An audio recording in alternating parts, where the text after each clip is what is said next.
Pictures.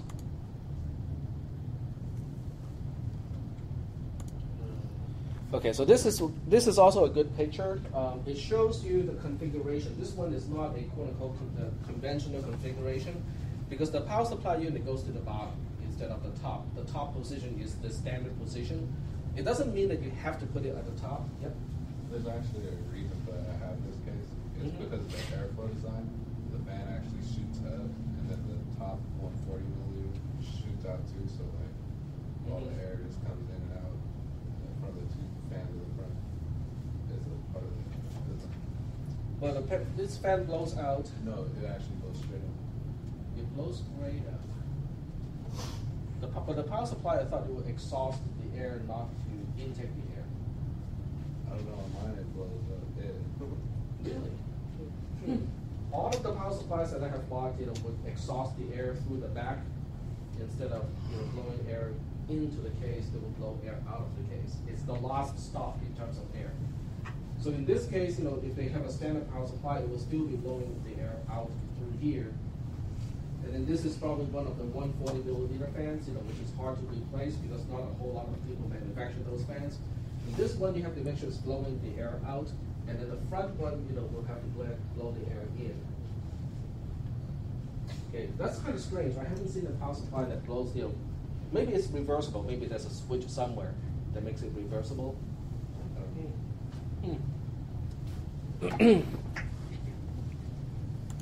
Does anyone else have a power supply that blows air into the case instead of out of the case? Yeah.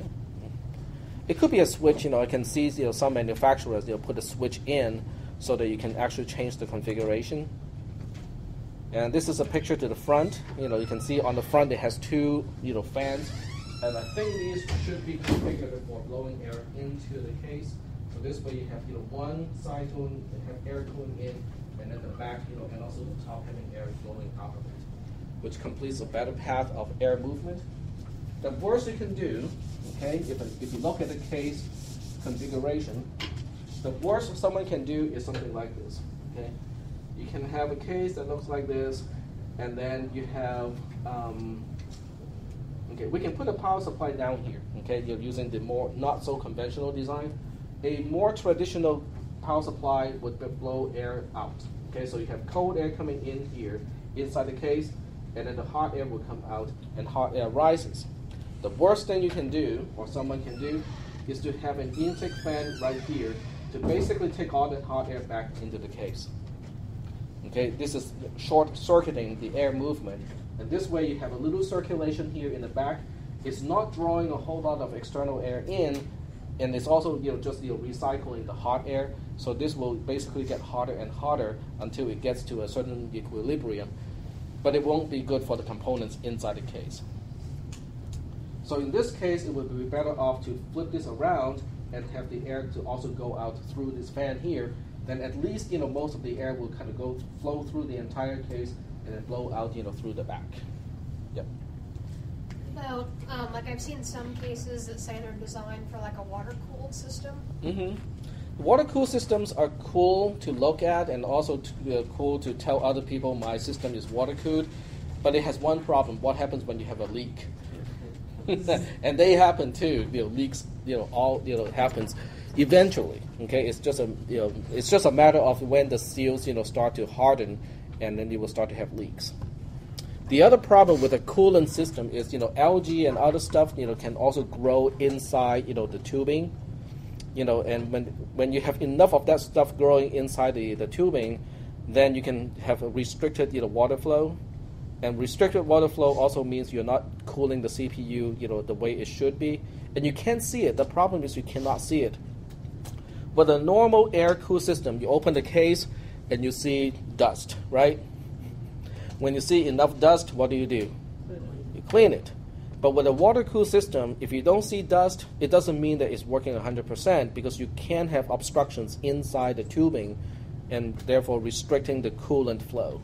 What's the best way to clean out a dusty case? Just get like some compressed air and... I would use a vacuum cleaner on one side. Have a vacuum cleaner on the side opposite from you, and then you blow the air like this.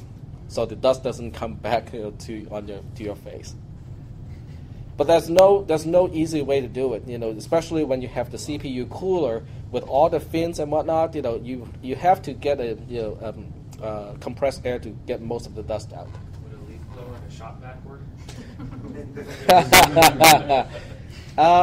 Yes, it would work. You just have to make sure it doesn't bend the fins. Because you have so much air pressure in that case. They do sell smaller blowers, not leaf blowers. They do sell smaller electric blowers for that purpose. If you have access to a compressor, that helps too. Because they have more precision nozzles.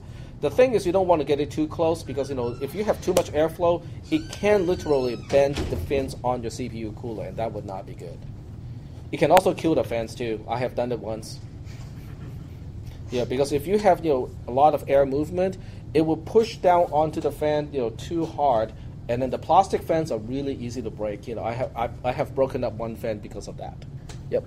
Yeah, does it start to smell when you have a lot of dust build up in there, and then the heat is kind of like cooking it in there? And then No, it doesn't. It doesn't get that hot. If it gets that hot, you're in big trouble.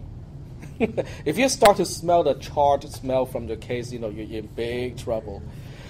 Usually what you can do is you can monitor the CPU and the hard drive temperatures, and you just establish a baseline. Okay, normally when the case is completely clean and you just have a clean system, your CPU temperature will range from, let's just say 25 degrees Celsius to 35 degrees Celsius without load. Okay, so you wrote a note like that, put it to your stick it to the case.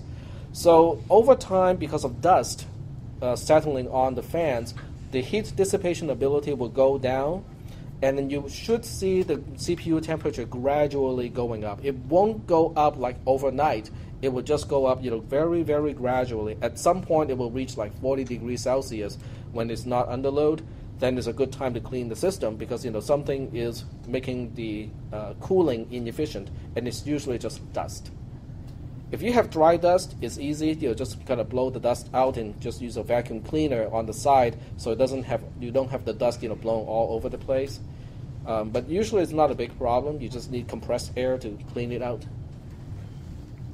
How do you check the temperature? There are programs to do that. You can just look for CPU temperature. Speed fan? Okay, that's a good one. Is it just speed and fan? Yeah. Okay, thanks. I used to have this program too. Is there just a thermometer in there? It's If you look at the screenshot, that's exactly what it is. You mean the thermometer inside the processor? Like Yes. What hardware is in there? Yep. The processor has a built-in what they call a thermal couple, Right. which is basically a thermometer. You just need the necessary software to get the temperature out of it. Right.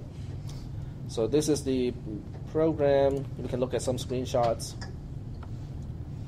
It's not very graphical, but it does give you all the essential information. It even shows you the trend here. This is telling you the CPU has a current temperature of 49 degrees Celsius, but it's going down, which is good because 50 degrees Celsius is pretty warm for a CPU.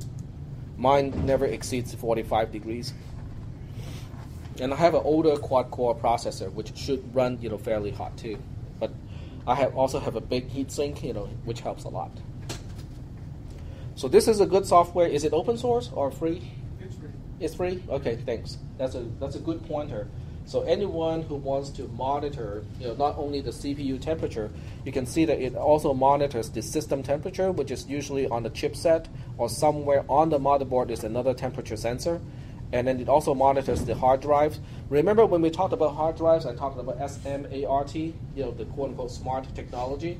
The smart technology allows your computer to talk to the hard drives, and each hard drive can report a range of health-related parameters, even including what is the spindle wear amount and stuff like that.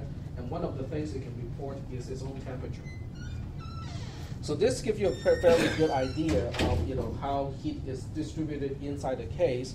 And you should take a baseline, after you clean the system, take a baseline, write it down on a piece of paper, stick it to the side of the case. So that way you just have to monitor this, maybe once a week. I mean, it's not going to change a whole lot over a week's time. So just monitor it, once a week, once a month. If it changes, a lot, from the baseline, just clean the case again.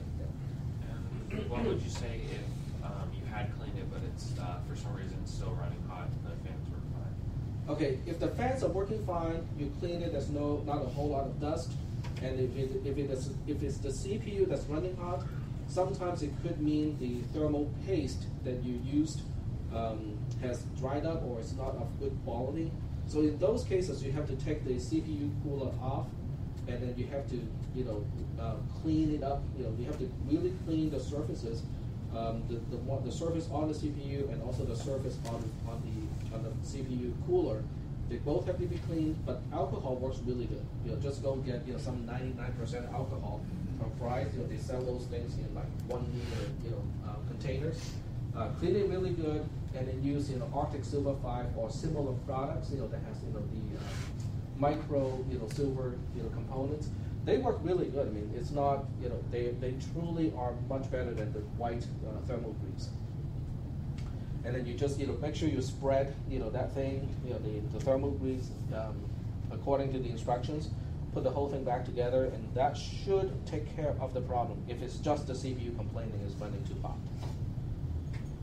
Has anyone have the experience of that happening? Like your CPU runs. Did you change the thermal paste and it fixed the problem? Yeah. Were you using the white thermal paste before? Yeah, it's the one that came with the CPU fan. Yeah, they give you all the crappy, cheap stuff, You have to get Arctic Silver 5. Yeah, it's worth the extra money to get Arctic Silver 5 or a product similar to Arctic Silver 5. Let me just show you what it looks like. It's not really. I was just going to say, I don't really understand the whole thermal paste thing. Okay, the thermal paste thing is actually a very important concept when it comes to cooling your CPU. Okay, let me just give you an idea. This part is not going to be in an exam, but nonetheless, it is related to what we are talking about. When you look at the two surfaces, the top of your CPU, which has a metallic surface for heat dissipation, and the bottom of your CPU cooler, which is also a metallic surface, to you, it is flat. Okay, the two surfaces are flat, and they should have a large contact area. But nothing is flat. Okay, nothing is flat, and in this case, the contact area may be just a few points. Okay, when you look at the actual contact points, it is just a few points that are in physical contact. And you never have enough thermal transfer just because you have a few physical points touching. Okay? So that's why your CPU cooler almost does not work at all if you don't have thermal paste. What thermal paste does, if you magnify this picture, you're looking at one surface here, you're looking at another surface here. They might have contact places somewhere else, but for the most part, you can expect an air gap between the two surfaces. So this is the air gap, which normally has really poor thermal transfer characteristics because you're only relying on air in this case. This surface will heat up the air, the hot air rises, it touches this cooler surface, it cools down, and then it circulates down again. So you have basically micro air turbulences to cool down the system, which is not nearly enough for a 90 watt type of processor. So what you do is you fill this up with thermal grease. Okay. Now you look at thermal grease and it looks like what? Toothpaste. Okay. It doesn't seem to be fluid at all.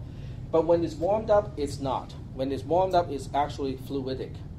And what happens is the fluidic action helps to dissipate the heat. It helps to conduct heat from one surface to the next surface. Depending on the compound also has a large factor. It can also determine the overall efficiency of the thermal paste. The thermal paste usually is rated at